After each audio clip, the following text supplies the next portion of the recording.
여러분 안녕하십니까? 제가 형사 생활을 30년 넘게 해오면서 수많은 사건을 겪었습니다. 살인사건 127건, 강도사건 89건, 납치사건 34건, 온갖 범죄 현장을 다 봤다고 자부했습니다. 인간이 얼마나 잔인해질 수 있는지 그 한계를 여러 번 목격했습니다. 하지만 2019년 가을, 제 인생에서 가장 섬뜩하고 가장 믿기 어려운 사건을 마주하게 됩니다. 그날 저는 한 여성을 구출했습니다. 아니 정확히는 한 물체를 발견했습니다. 길이 180cm, 너비 60cm, 높이 50cm. 나무로 만들어진 관 속에서 한 여성이 웅크린 채 발견되었습니다. 그녀는 3년 동안, 정확히 1095일 동안 그 좁은 관 속에 갇혀 있었습니다.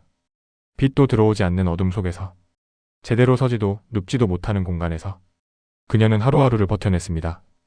관 속에서 먹고 자고 배설하고 살아있는 시체처럼 그녀는 그곳에 존재했습니다. 이것은 실화입니다.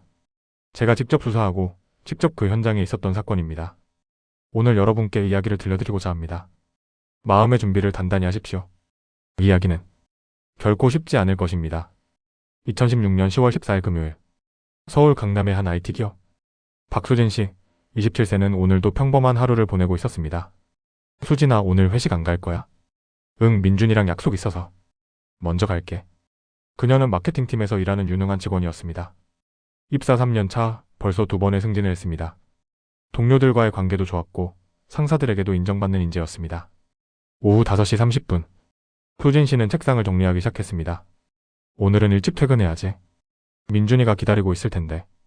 남자친구 이민준 씨와는 2년째 연애 중이었습니다. 다음 달에는 양가 부모님께 정식으로 인사드리기로 했습니다. 결혼 이야기도 나오고 있었습니다. 수진아, 행복해 보인다. 응, 요즘 정말 행복해. 그녀는 미소를 지었습니다. 그때 그녀는 몰랐습니다. 이것이 그녀의 마지막 평범한 하루가 될 거라는 것을.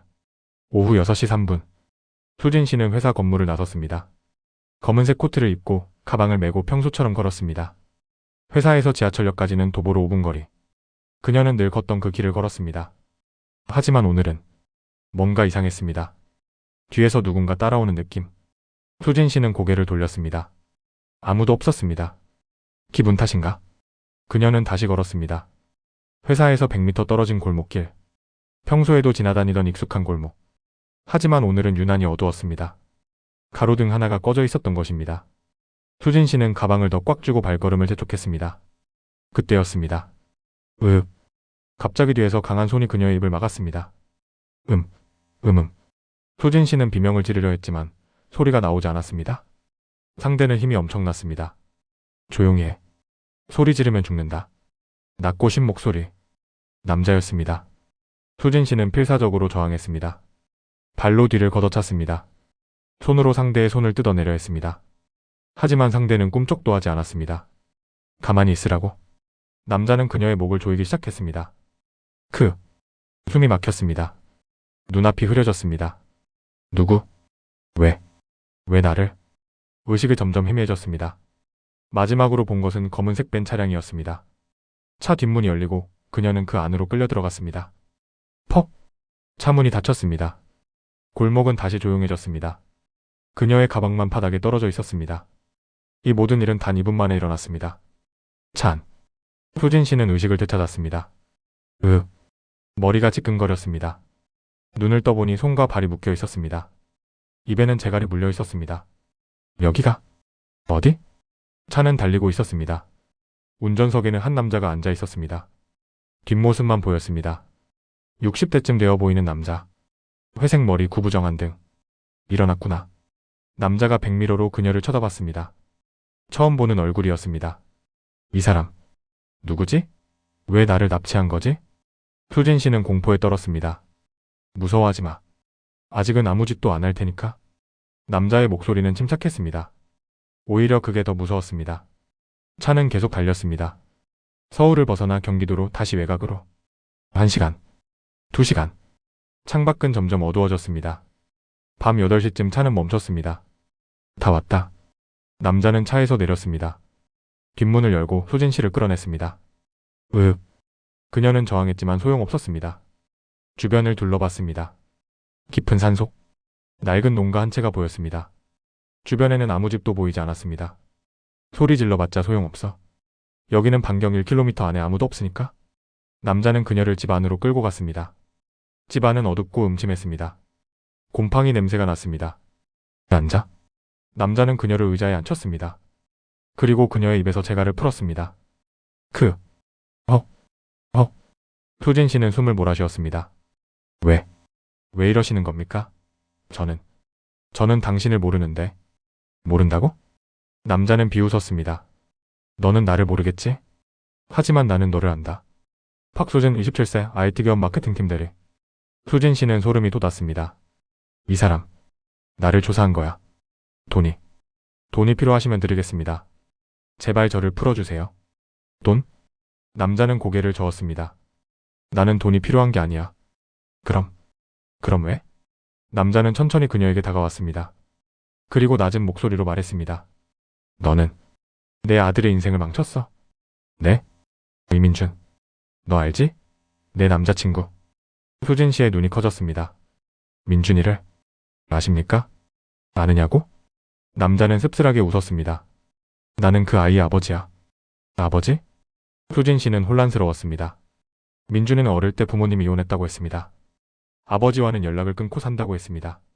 민준이에게는 약혼녀가 있었어. 최은영이라는 여자. 5년 동안 사귀었지.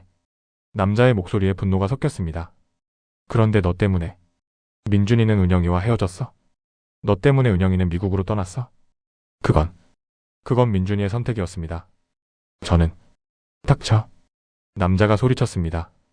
너는 남의 행복을 빼앗았어. 은영이의 행복을, 민준이의 안정적인 미래를 빼앗았어. 저는 잘못한 게 없습니다. 잘못이 없다고? 남자는 그녀의 얼굴을 움켜잡았습니다. 너는 벌을 받아야 해. 남의 인생을 망친 대가를 치러야 해. 효진 씨는 온몸이 떨렸습니다. 제발 저를 풀어주세요. 민준이는 저를 찾고 있을 겁니다. 민준이는 너를 영영 못 찾을 거야. 남자는 차갑게 말했습니다. 너는 이제 이 세상에 없는 사람이니까? 남자는 수진 씨를 의자에 묶어두고 밖으로 나갔습니다. 10분 후 그는 삽과 곡괭이를 들고 돌아왔습니다. 잠깐만요. 뭘 하시려는 겁니까? 수진 씨의 목소리는 공포로 떨렸습니다. 남자는 대답하지 않았습니다. 그는 마당 한쪽 작은 창고로 들어갔습니다. 창고 안에서 무언가를 끌어내는 소리가 들렸습니다. 트르르. 잠시 후 남자가 나타났습니다.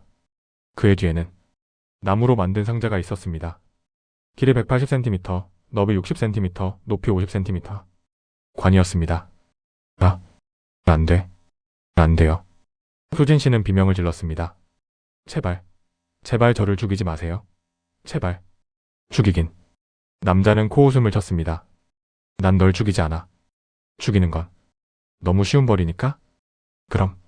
그럼 너는 여기서 살 거야. 이 안에서. 남자는 관을 가리켰습니다. 매일매일 이 좁은 공간에서 내가 한 짓을 후회하면서 살 거야. 미친 짓입니다. 사람을 관 속에 가둘 수는 없어요. 할 수 있어? 내가 지금 하고 있잖아. 남자는 그녀를 의자에서 끌어냈습니다. 안 돼. 싫어요. 제발. 수진 씨는 발버둥 쳤습니다. 하지만 남자의 힘은 강했습니다. 그는 수년간 농사일을 하며 단련된 근육을 가지고 있었습니다. 들어가. 안 돼요. 제발. 살려주세요. 남자는 그녀를 억지로 관 안에 밀어 넣었습니다. 좁았습니다. 너무 좁았습니다. 제대로 서지도 눕지도 못했습니다. 웅크리고 앉는 것만 가능했습니다. 이제 여기가 내 집이야. 쾅. 뚜껑이 닫혔습니다. 순간 모든 빛이 사라졌습니다. 완전한 어둠. 안 돼. 열어줘요. 열어줘. 제발. 수진 씨는 관 내부를 쳤습니다. 쿵.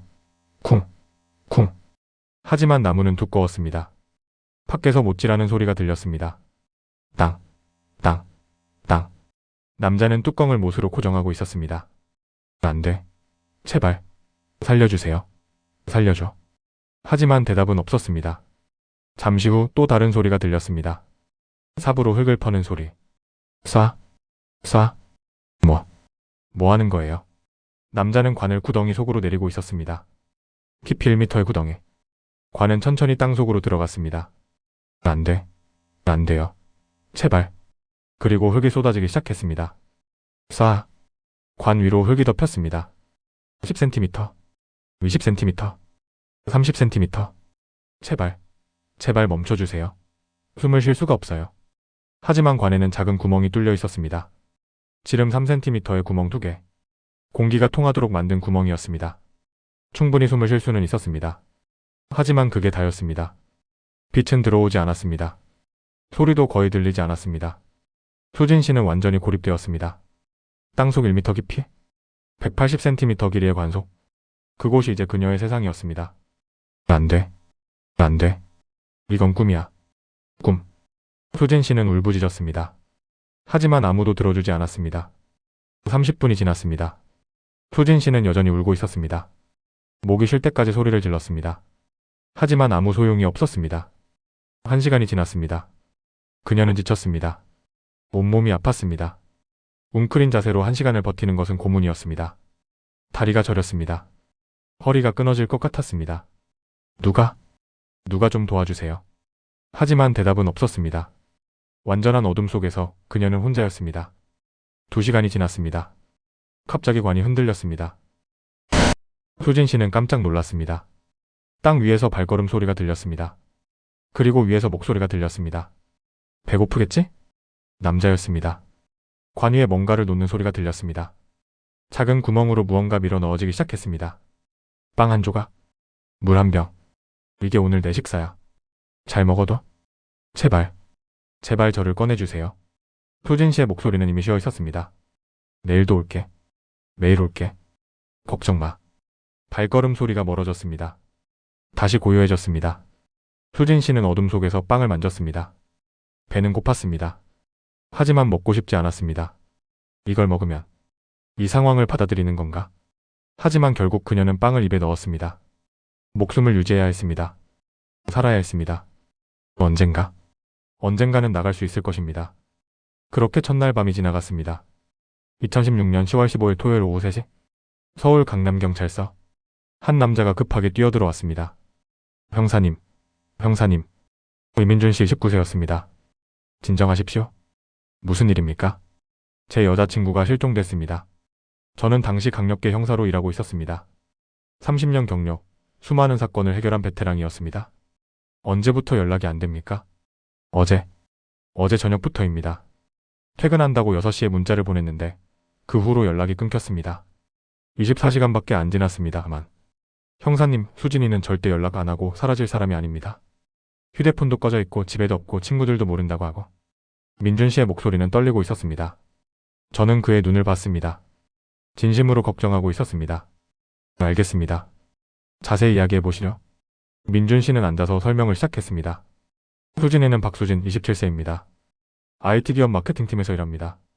어제 금요일 퇴근 시간에 문자를 보냈습니다. 그는 휴대폰을 꺼내 보여줬습니다. 오후 6시 3분 민준아, 퇴근했어? 집에서 봐.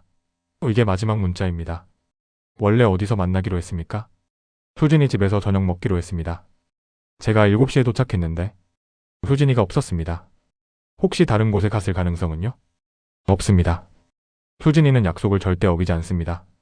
무슨 일이 있어도 연락을 합니다. 저는 고개를 끄덕였습니다. 혹시 수진 씨와 갈등이 있던 사람이 있습니까? 직장에서든 개인적으로든? 아닙니다. 수진이는 성격도 좋고 누구와도 다툰 적 없습니다. 최근에 이상한 일은 없었습니까? 누가 따라다닌다든지 이상한 전화가 왔다든지? 민준 씨는 잠시 생각하더니 고개를 저었습니다. 없었습니다. 적어도 제가 들은 바로는. 알겠습니다.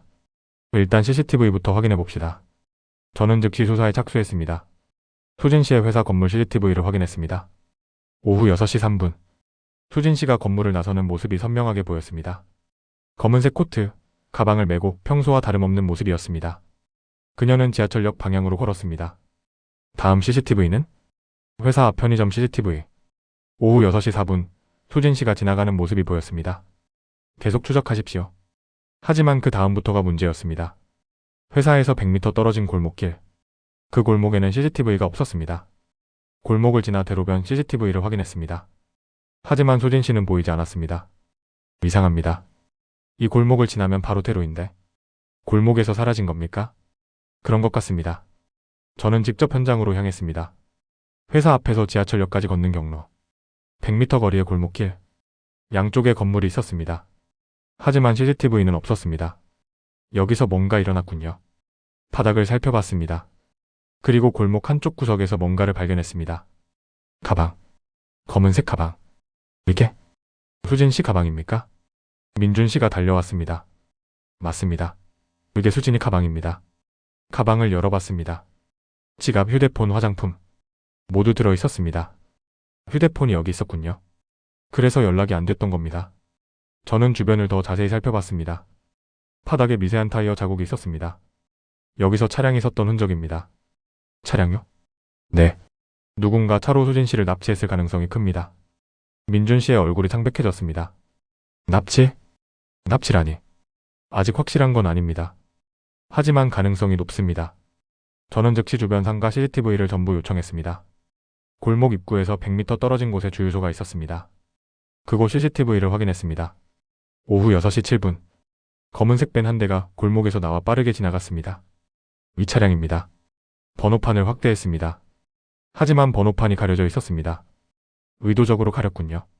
계획적인 범행입니다. 차량 특징을 분석했습니다. 검은색 봉고밴 10년 이상 된 구형 모델. 운전석에 남자 1명. 하지만 얼굴은 모자로 가려져 식별이 불가능했습니다. 차량 추적을 시작하십시오. 모든 도로 CCTV를 확인합니다. 48시간 동안 쉬지 않고 CCTV를 추적했습니다. 차량은 서울을 벗어나 경기도로 향했습니다. 하지만 외곽으로 갈수록 CCTV가 줄어들었습니다. 결국 경기도 광주시 인근에서 차량 추적이 끊겼습니다. 더 이상 추적이 불가능합니다. 빌어먹을. 저는 벽을 쳤습니다. 민준 씨는 매일 경찰서를 찾아왔습니다. 형사님, 수진이를 찾으셨습니까? 아직 단서를 찾는 중입니다. 제발 수진이를 찾아주십시오. 그의 눈은 날이 갈수록 충혈되었습니다. 수염은 덥수룩해졌고 얼굴은 초췌해졌습니다. 한 달이 지났습니다. 언론에 보도되었습니다. 27세 여성 실종, 강남 한복판에서 증발. 실종자 전단지가 거리 곳곳에 붙었습니다. 하지만 제보는 하나도 들어오지 않았습니다. 수진 씨는 흔적도 없이 사라진 것 같았습니다. 같은 시각 경기도 광주시 외곽. 박수진 씨는 관 속에서 하루하루를 버티고 있었습니다. 첫날 그녀는 울기만 했습니다. 둘째 날 그녀는 소리를 지르며 저항했습니다. 셋째 날 그녀는 기도했습니다. 신이시여, 저를 구해주소서. 하지만 아무 일도 일어나지 않았습니다. 일주일이 지났습니다. 수진 씨의 몸은 빠르게 쇠약해졌습니다. 하루에 빵 한 조각과 물 한 병. 그것만으로는 부족했습니다. 체중이 빠지기 시작했습니다. 근육이 약해졌습니다. 2주가 지났습니다. 수진 씨는 시간 감각을 잃어가고 있었습니다. 어둠 속에서는 낮과 밤이 없었습니다. 오늘이 며칠이지? 기억이 나지 않았습니다. 한 달이 지났습니다. 강태수 씨는 매일 찾아왔습니다. 관 위에서 그는 말했습니다. 어때? 후회되지? 제발 저를 꺼내주세요. 수진 씨의 목소리는 이제 거의 들리지 않았습니다. 후회한다고 말하면 생각해보지. 후회합니다. 제가 잘못했습니다. 뭘 잘못했는데? 민준이와 사귄 것? 은영 씨를 아프게 한 것? 그래, 이제야 깨달았구나. 하지만 강태수 씨는 그녀를 꺼내주지 않았습니다. 그래도 벌은 받아야지. 더 오래. 제발. 3개월이 지났습니다. 수진 씨는 이미 사람이 아니었습니다. 머리카락은 헝클어졌고 피부는 창백했습니다. 체중은 10kg 이상 빠졌습니다. 다리 근육은 위축되어 제대로 움직일 수도 없었습니다. 더 끔찍한 것은 정신적 고통이었습니다. 완전한 어둠, 완전한 고립, 아무 소리도 들리지 않는 침묵. 나는 죽은 건가? 이미 죽은 건가? 그녀는 환청을 듣기 시작했습니다. 민준이의 목소리. 수진아, 어디 있어? 나 찾고 있어. 어머니의 목소리. 수진아, 집에 와. 엄마가 기다려. 하지만 그것은 모두 환청이었습니다. 6개월이 지났습니다. 강태수 씨는 이제 수진 씨를 완전히 길들였다고 생각했습니다. 오늘은 특별히 나와봐. 관뚜껑을 열었습니다. 빛이 쏟아져 들어왔습니다. 수진 씨는 눈을 뜰 수 없었습니다. 6개월 동안 빛을 보지 못했습니다. 일어서 봐. 저는 일어설 수가? 다리에 힘이 없었습니다. 강태수 씨는 그녀를 끌어냈습니다. 오늘은 창고 청소를 해. 차라면 오늘은 관에 안 넣어줄게. 정말입니까? 수진 씨의 눈에 희망이 번쩍였습니다. 그래. 하지만 제대로 해야 해. 수진 씨는 필사적으로 청소를 했습니다. 비록 다리에 힘은 없었지만 기어서라도 청소를 했습니다. 관에 안 들어가도 돼. 오늘은 바깥에 있을 수 있어. 하지만 저녁이 되자 강태수 씨는 말했습니다. 수고했어? 이제 들어가. 네? 하지만 관에 안 넣어준다고? 거짓말이야. 수진 씨는 무너졌습니다. 안 돼. 제발. 제발. 하지만 그녀는 다시 관 속으로 들어가야 했습니다. 1년이 지났습니다. 수진 씨는 이제 모든 것을 포기했습니다. 희망도 분노도 슬픔도. 그녀는 그저 존재할 뿐이었습니다. 살아있는 시체처럼. 2년이 지났습니다. 외부 세계에서는 수진 씨의 사건이 미제 사건으로 분류되었습니다. 언론의 관심도 사라졌습니다. 민준 씨는 더 이상 경찰서에 오지 않았습니다. 그는 수진 씨가 죽었다고 생각했습니다. 하지만 수진 씨는 살아있었습니다. 관 속에서 매일 죽음을 생각하면서도 그녀는 살아있었습니다. 3년이 지나갈 무렵 수진 씨는 어느 날 이상한 소리를 들었습니다. 관 위에서 발걸음 소리. 하지만 강태수 씨의 발걸음이 아니었습니다. 여러 명의 발걸음이었습니다. 여기에 뭔가 있는 것 같은데. 낯선 목소리였습니다. 누구? 누가 와준 건가? 수진 씨는 마지막 힘을 짜냈습니다. 도와주세요. 여기 사람이 있어요. 하지만 목소리가 나오지 않았습니다. 3년 동안 제대로 말을 하지 않아서 성대가 거의 마비되어 있었습니다. 겨우 신음소리만 나왔습니다. 2019년 9월 23일. 사건 발생 3년 만에 제 사무실에 한 통의 전화가 걸려왔습니다. 형사님, 익명 제보입니다. 어떤 제보입니까? 경기도 광주시 외곽 농가에서 이상한 소리가 들린다고 합니다. 이상한 소리? 네, 밤마다 땅속에서 무언가 긁는 소리, 신음소리가 들린다고 합니다. 처음에는 시시한 제보라고 생각했습니다. 아마 동물이겠거니 혹은 착각이겠거니. 알겠습니다. 확인해 보겠습니다. 하지만 다음날 또 전화가 왔습니다. 형사님, 정말입니다.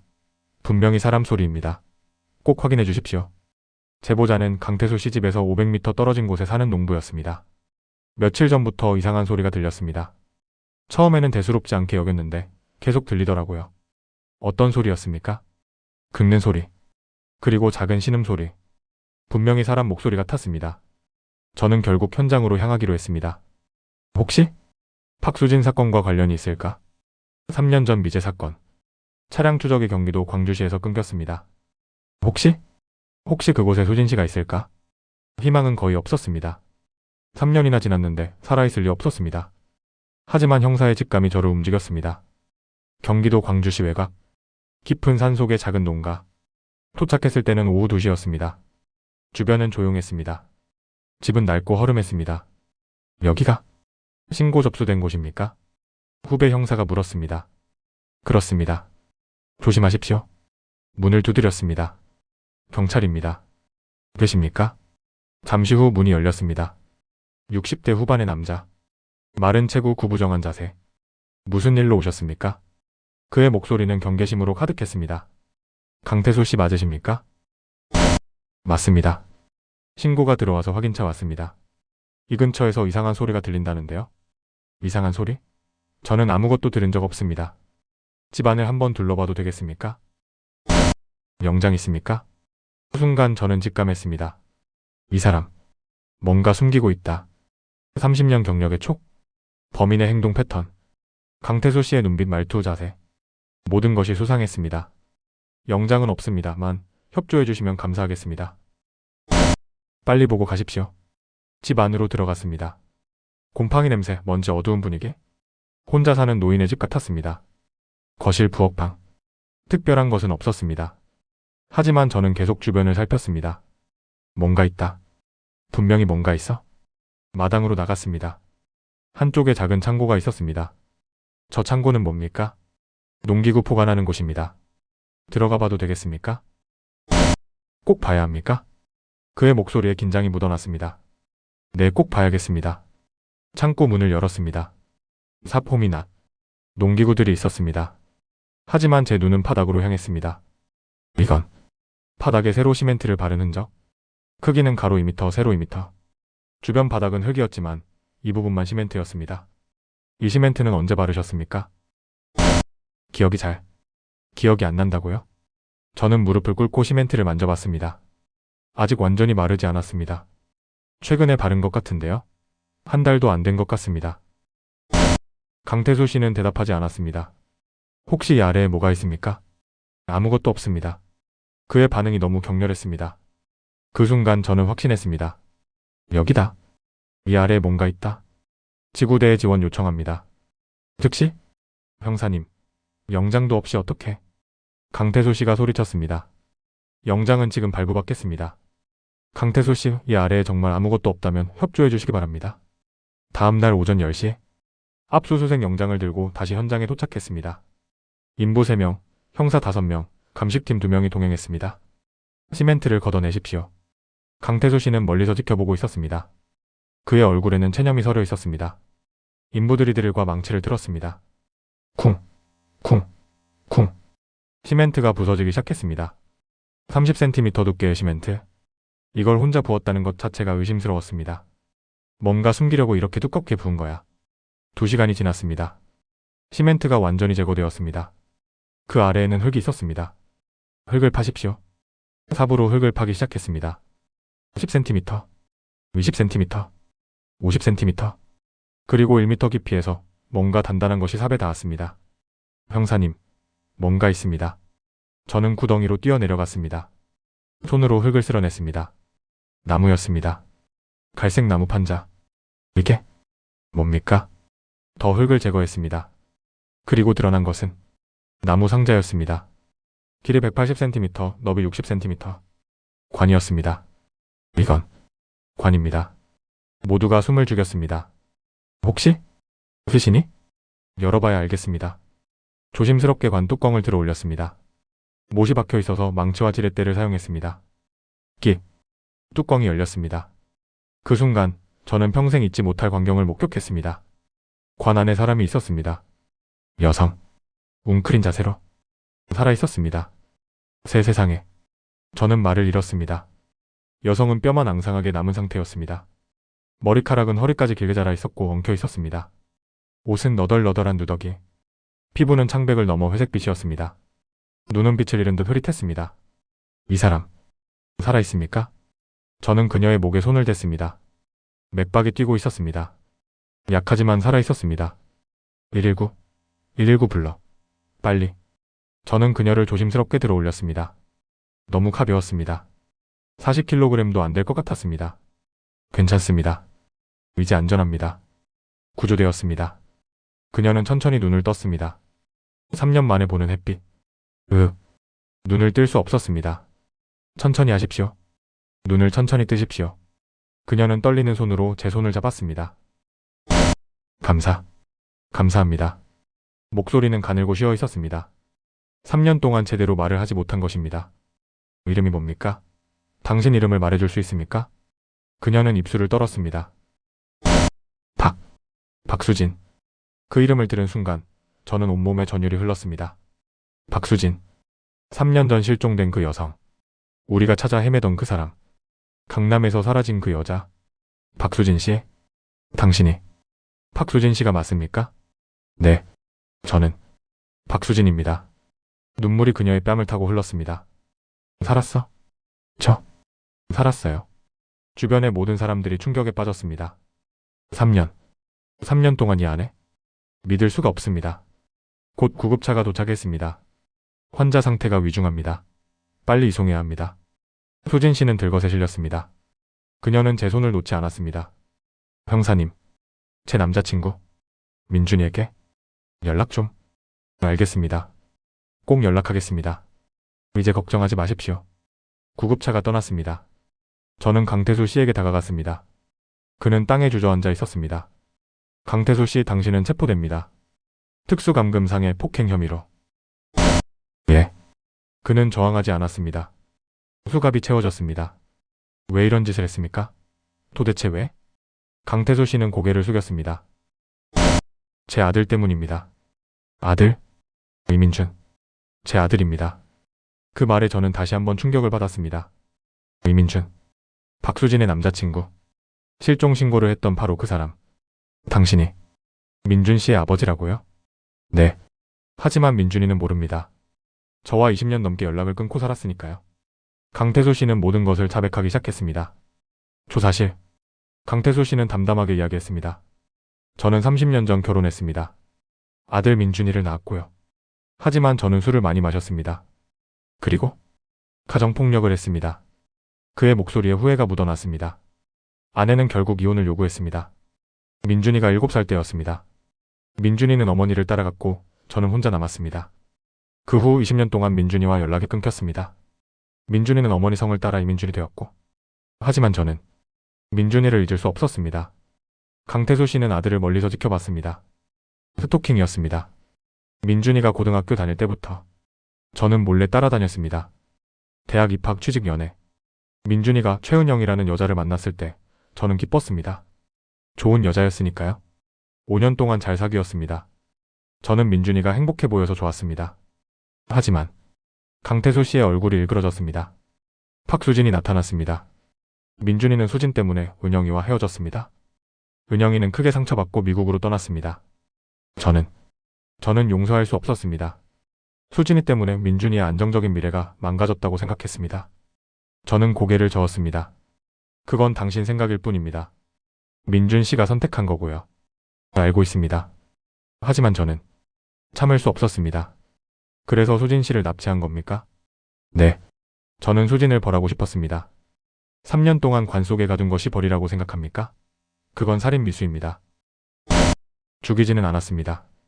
매일 음식과 물을 줬습니다. 그게 자랑입니까? 저는 소리를 질렀습니다. 당신은 한 여성의 인생을 완전히 파괴했습니다. 강태수 씨는 고개를 숙였습니다. 제가 잘못했습니다. 병원. 박수진 씨는 중환자실에 입원했습니다. 의사의 진단은 심각했습니다. 극심한 영양실조, 근육 위축, 비타민 D 결핍, 골다공증, 시력 저하, 정신적 트라우마. 특히 다리 근육이 거의 기능을 상실했습니다. 3년 동안 제대로 움직이지 못했으니까요. 걷는 것을 다시 배워야 합니다. 재활에 최소 1년은 걸릴 것입니다. 저는 이민준 씨에게 연락했습니다. 민준 씨, 경찰서로 와주시겠습니까? 무슨 일입니까? 수진 씨를 찾았습니다. 네? 지금 뭐라고? 박수진 씨를 찾았습니다. 살아있습니다. 전화기 너머로 울음소리가 들렸습니다. 정말입니까? 수진이가? 살아있다고? 네. 지금 병원에 있습니다. 30분 후 민준 씨가 병원에 도착했습니다. 그는 미친 듯이 달려왔습니다. 중환자실 앞에서 그는 멈췄습니다. 수진이가? 정말 안에 있습니까? 네. 하지만 민준 씨, 마음의 준비를 하십시오. 수진 씨는 많이 변했습니다. 괜찮습니다. 사람만 있다면. 문이 열렸습니다. 침대에 누워있는 여성. 민준 씨는 그 자리에 얼어붙었습니다. 수진아? 앙상하게 마른 몸. 흰 머리카락이 섞인 긴 머리. 창백한 얼굴. 3년 전에 그 건강하고 밝았던 수진이가 아니었습니다. 민준아. 수진 씨가 손을 내밀었습니다. 민준 씨는 그녀에게 달려가 손을 잡았습니다. 수진아. 미안해.